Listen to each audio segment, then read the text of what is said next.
Nurse Theorists, Portraits of Excellence. In this edition, we feature Dr. Martha Rogers. Accidentally, I guess you might say, I was born in Dallas, Texas, however, grew up in East Tennessee, where my parents originally came from. We left Texas when I was about 3 or 4 months old so that the Texans wouldn't claim me. This picture is a particularly interesting one because it's not only me, but it's my mother, my grandmother, and my great-grandmother. My great-grandmother was, I guess I was about 5 when she died. She was really quite something. She was always good for some peppermints or cookies, but she also hid them so I couldn't get to them without her agreement. I always think of a Latin teacher I had once. When students were finishing the second year of Latin, she was a lovely woman, a brilliant Latin scholar. She also did something that I thought was sort of cruel because that last day she went around the class telling each one who was able to go on to any more Latin. And she was quite blunt about it. You shouldn't take any more, you should. When she came to me, she said, "You can do anything if you want to do it." I did not want to take any more Latin. At the point of going to college, the only thing I was sure of was that I wanted to do something to help people. And I had decided that law and medicine were the two things I could do. At that point, you know, so many of these fields, nobody thought about much for girls. Well, finally, I tossed a coin, and it came up medicine. The university, the main campus, which is here, is built around Washington Square Park. The park itself has much to recommend it. They have children's playgrounds, and over in one corner of the park they have cemented in chess and checker tables, and everybody kibitz all the time. I'm 2 blocks from the office, which makes it very convenient. I don't have to worry about the weather, no matter how bad it is, or transportation if it breaks down. In fact, that's kind of handy. I always get a lot of work done. Oh, she's great. I've known Martha, I suppose, when I started here for my master's degree in 1968. But I really didn't get to know her until I started the doctoral program in 1970, when I had her in one of my courses that I was taking with her. The students love her too. Her door is never closed. Whenever she gives a class for a fellow colleague and she states, "Come and see me," she really means, "Come and see me." In an interview on the New York University campus, Dr. Rogers discussed her theory, the science of unitary human beings, with Dr. Jacqueline Fawcett. In 1970, you published your first comprehensive articulation of the abstract conceptual system that's come to be known as the science of unitary human beings. I was wondering what motivated you to do that work and to publish it as a book. Well, actually, it didn't really start in 1970. I'd had a couple of books before that, Reveille in Nursing, before that, Educational Revolution in Nursing, in which I had introduced some of the ideas, much more embryonic, of course. As far as being motivated to do something, when I came to New York University, on the faculty, I realized very early on that either there had to be something to know in nursing that required higher education for its transmission, or I'd better get out and, you know, run back to public health, which I loved anyway. And I was also concerned with how we got at this in terms of people, because that was where people were. And then I read everything in sight, but much of this had started long before that in terms of thinking, because, well, I can stretch it and say from conception, one wonders, what are people like? What is human development like? What is evolution? What is the world we live in? All of these had relevance for nursing. So that it was really, the motivation was, what did we need to know in order to serve people? Because as far as I'm concerned, the only thing that justifies our existence at all is that there are people out there that can use our services, and I happen to believe that people need knowledgeable nursing, and we had not been providing it. Since 1970, there have been substantial changes in the science of unitary human beings. We've seen rather marked differences in, or refinements perhaps, of the science now in the Malinsky book. I was wondering what prompted those changes, what motivated you to do the refining or expansion, however you might see it, of the model. Well, there's no question that there are a number of pages in that 1970 book, if somebody ripped them out, would improve the book. But science is open-ended, and moreover, that book was written, 17, 18 years ago. It's outdated. However, the changes have not been in terms of changing the abstract system or the direction of thinking, but rather that as I thought more and as new knowledge continues to come, because knowledge has accelerated all over the place, and whereas I'm well aware that papers I wrote 20 or 30 years ago are as timely now as they were when I wrote them, sadly enough, there are also now, from one paper to the next, and by this I'm talking about, a week or two, I have to put in new material because knowledge in general is moving so rapidly, so that I would have to say that the basic system that I introduced most formally in 1970, because the others were embryonic, is more substantial now than it's ever been.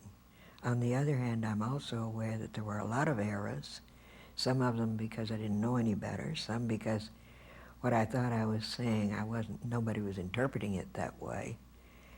I would say that it has changed in a developmental sense of greater accuracy, of new knowledge, of elaboration, but that fundamentally the basic concept is still there. You see, in the first place, I identify nursing as basic science.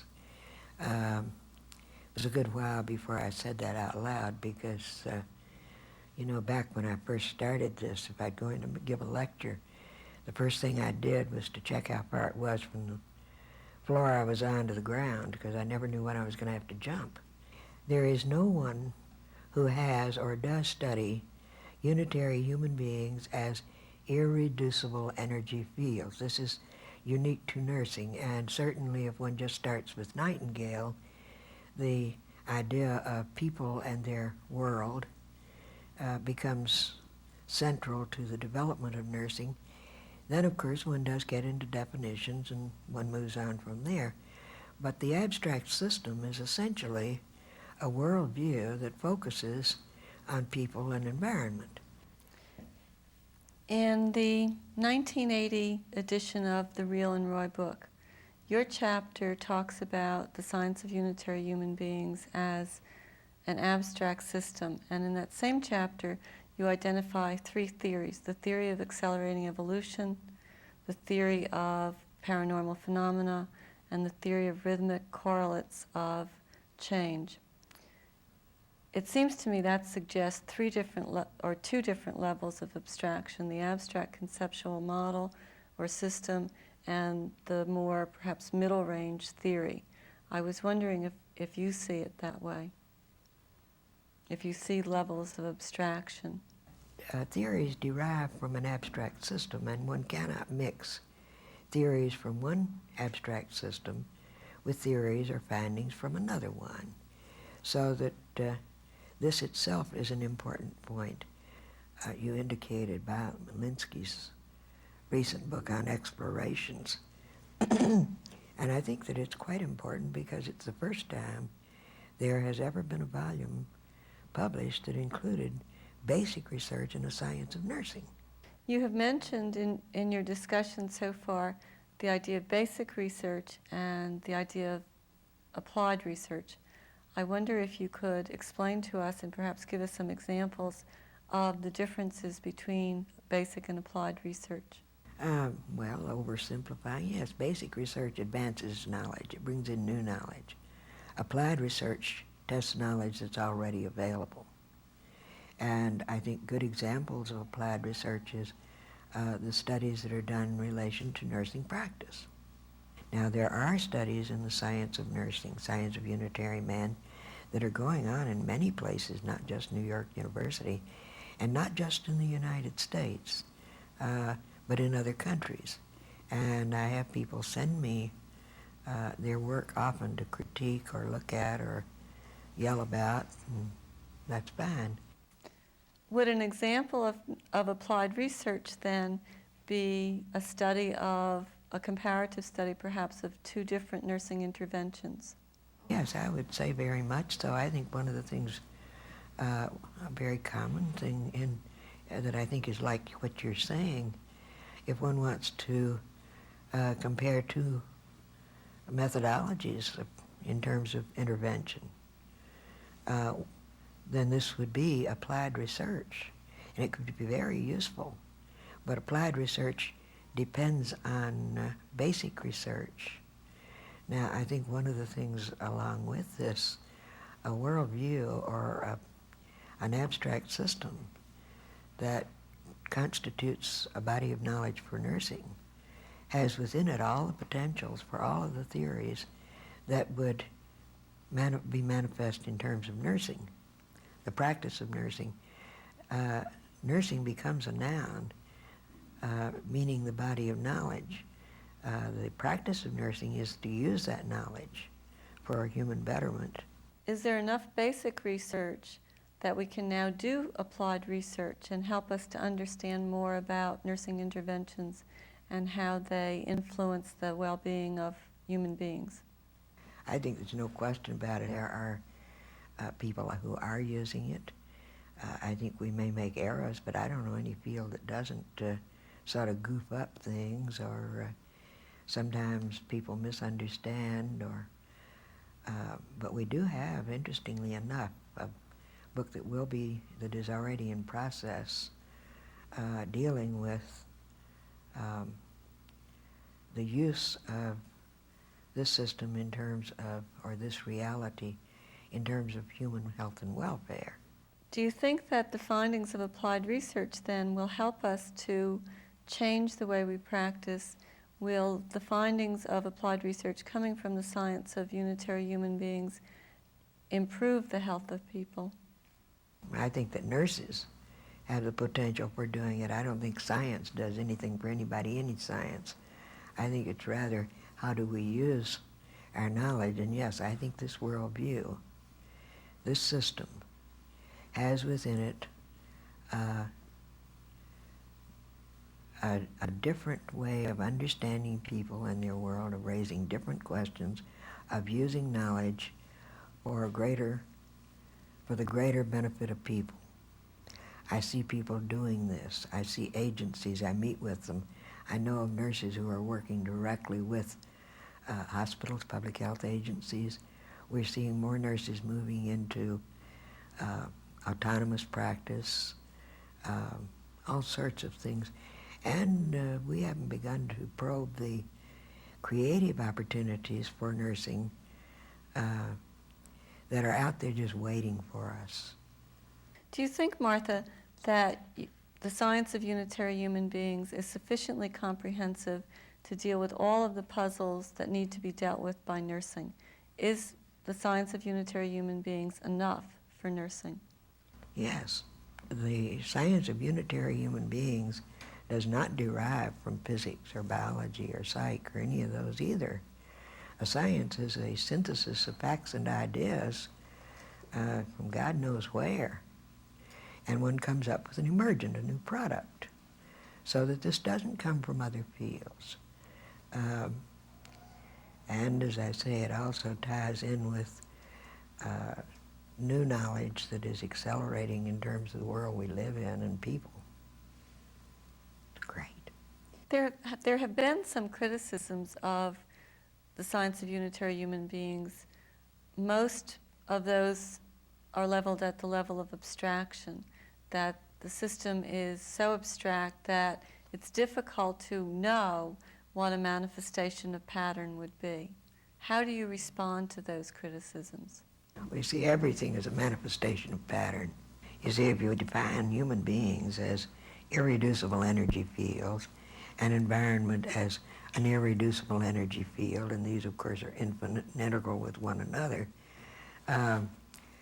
pattern is continually changing, continuously innovative, and everything that we observe is a manifestation of field pattern of this process. Is what you're saying then that nurses need many different courses, a broad array of knowledge to be able to practice nursing? I think one cannot, of course, propose to understand the science of unitary human beings without a broad general education background. I don't expect people to understand, to become a biologist or a physicist or an MD or a lawyer or all sorts of things, except as they have the broad general education base, so that it's nothing peculiar to nursing.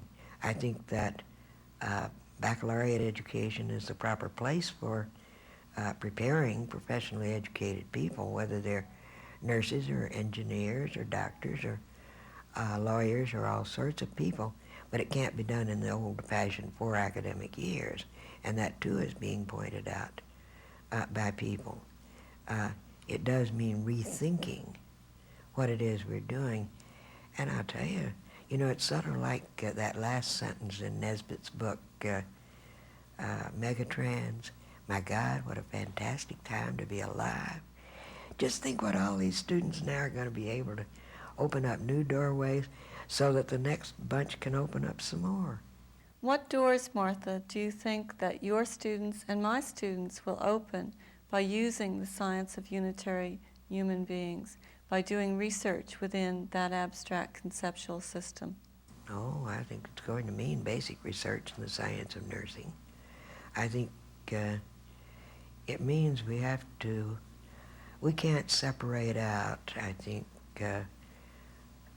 pockets in terms of education and resources and all of these other things. Sometimes people want to make little pockets and not have things mix up.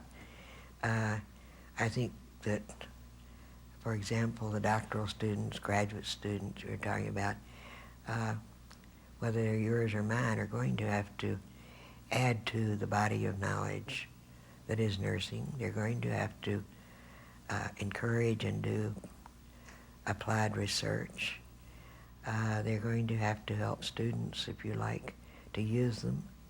Martha, if you were to identify one priority area, one research question or some methodological issues that are paramount within the science of unitary human beings, what would that be?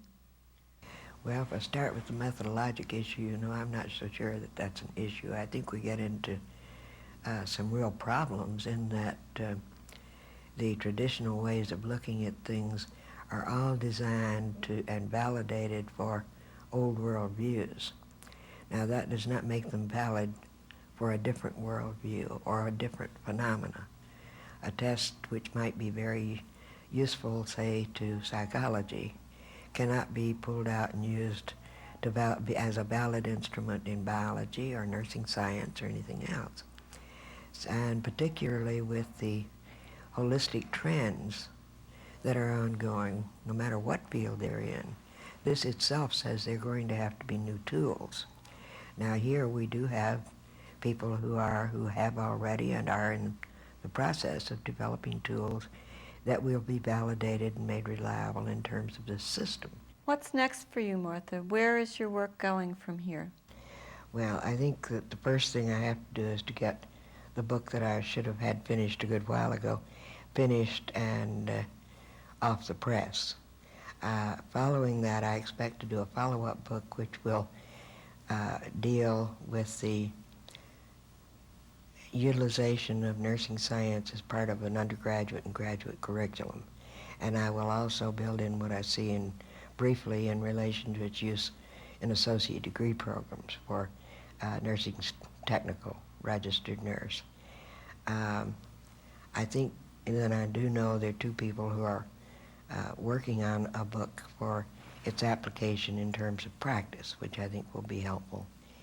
I will continue to talk as long and as often as people ask me here and in other countries, and then there are other articles and things that need to be written. There are all sorts of things to do. The problem is to find time to do them. I am also extremely interested in getting people moving in relation to nurse astronauts, because certainly nurses are going to be working in outer space in another decade. They've been being prepared for a long time. We need to get moving some more. All of these are part of where we're going to be, and we need to be developing creative ways of doing things like, well, already there are things like daycare centers for the aged, sick children centers that when the child can't make it to school, that would be entirely nurse-directed, nurse-operated. We need to be more creative in how we dream up ways of using our knowledge. And you're going to help us to be I'm going creative. to do everything I can, but you know, the ideas, they're multiple all over the place. Nurses are loaded with them. But they've got to say them, they've got to act on them. And I'd like to thank you so much for being willing to talk to us and to share your ideas and how you came to be where you are and came to be who you are. Thank you so much. You're welcome. And as I'm sure the listeners know, I'm gung-ho for space. My globe is of special interest. Faculty and alumni gave it to me on the occasion of my retirement dinner that was held in Washington. One of the faculty had to make a special trip to the Smithsonian to buy the globe because that was the only place you could get one like this. I really enjoy this, and I think it's a perfectly beautiful thing. They couldn't have picked anything I would love more. Between being a subscriber of the Planetary Report and the International UFO Reporter and all of those great things, you know, in another 10 or 15 years, we're going to be traveling to space towns and moon villages and other galaxies and et cetera, et cetera. I'll meet you there.